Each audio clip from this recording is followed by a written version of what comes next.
All right, let's get me back to work because I do good work. Watching the football game. That Nunez kid for Uruguay, he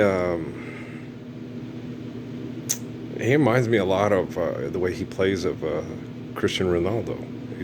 He's a good football player. He's very talented.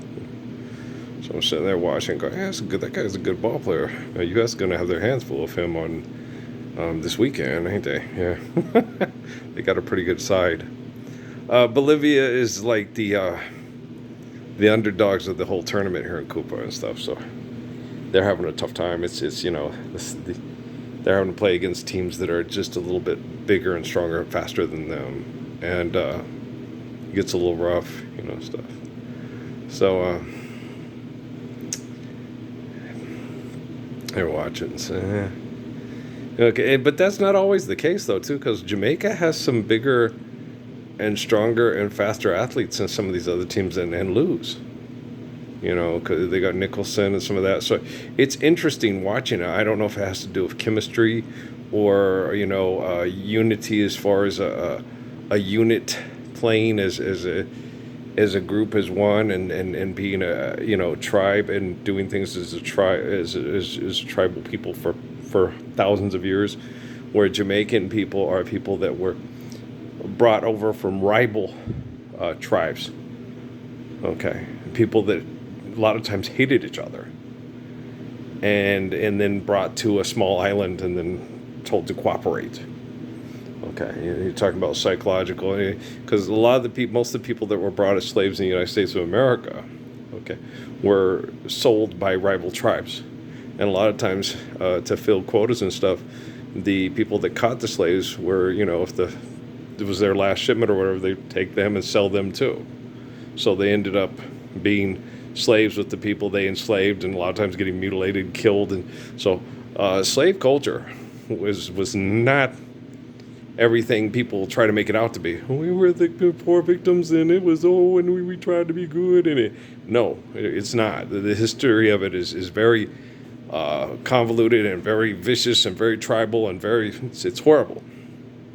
Okay, so you're talking about people that had jealousies and aggressive sexual tendencies and traditions and stuff, a lot like the British people. Oh, you're going to go to their party? Oh, we're going to win. We're going to be there. Oh, that bitch thinks she says. So it's very similar. There's a lot of similarities, When they get together and they do what they still doing it now, So you got to be like, yeah, and then, okay, 100 milligrams, 87 cents a boner pill. You got to get those fucking boner pills. Park your cars, bars, and wars. Forgive, debt, and trespass, love one, eternal, faithful peace. Help your environment be healthy. You'll be healthy. And then sex will be really nice. Yeah. If you live through it. If not, no one cares because you're a boner pill seller and you suck. Okay. So off, I say. No, I don't care if people selling generic Viagra don't end up making it to Christmas. No, it's boo-hoo. No, that doesn't make me sad at all. And then they had the stuff with the debate between Biden and Trump. And, Trump, because everybody's thinking about their money, which I saw on PBS with the farmers and the artists and everything. It's all, because all I could hear when I was watching PBS NewsHour with the people with the salty farmlands in Maryland and the homosexual art exhibits was, they'll gladly kill over me and my grandpa's money and watch you and your Jesus die, Parsons. And I'm like, yeah, you think that, but none of them seem glad. No.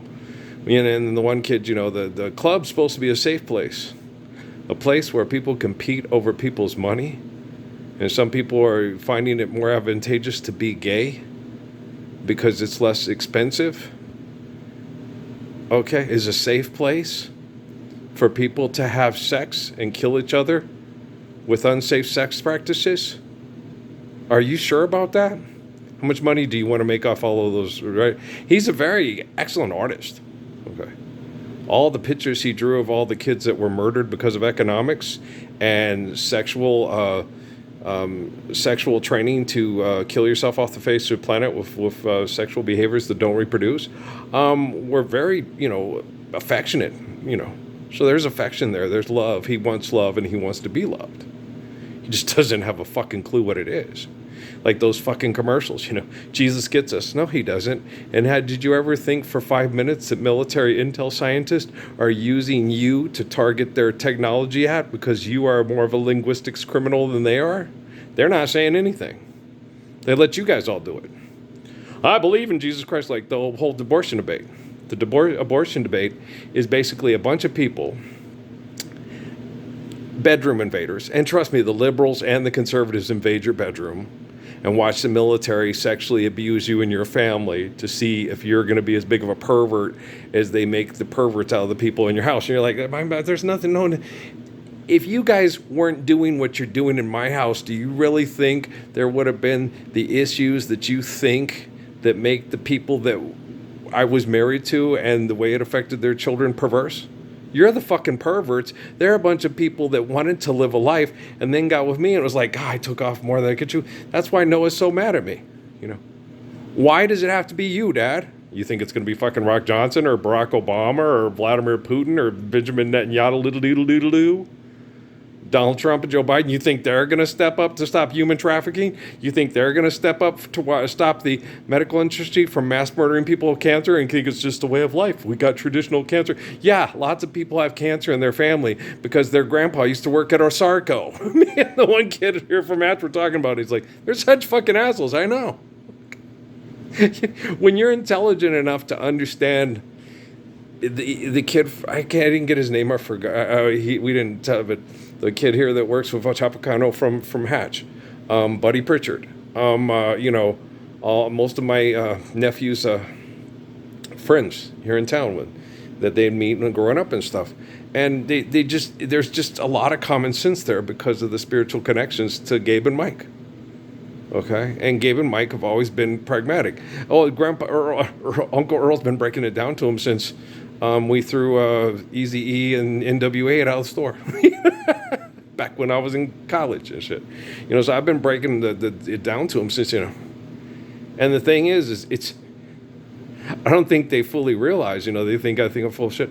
No, man, I make those Jason Bourne assholes that followed me around after I made the videos for Mahmoud Ahmadinejad, Osama bin Laden in Sierra Vista. I used to laugh at them. Okay. They'd run by me, and that when they'd run by me, that was their way of, I could kill you. Yeah, you'd love to try, wouldn't you? You could kill me with your bare hands. No, I used to be scared. When Amy, I was scared. Me and that one lady that was talking about Hobby Lobby, a lot of stuff that was very frightening and very creepy and scary because I had kids I had to protect. I had a wife that I love, I adored. And,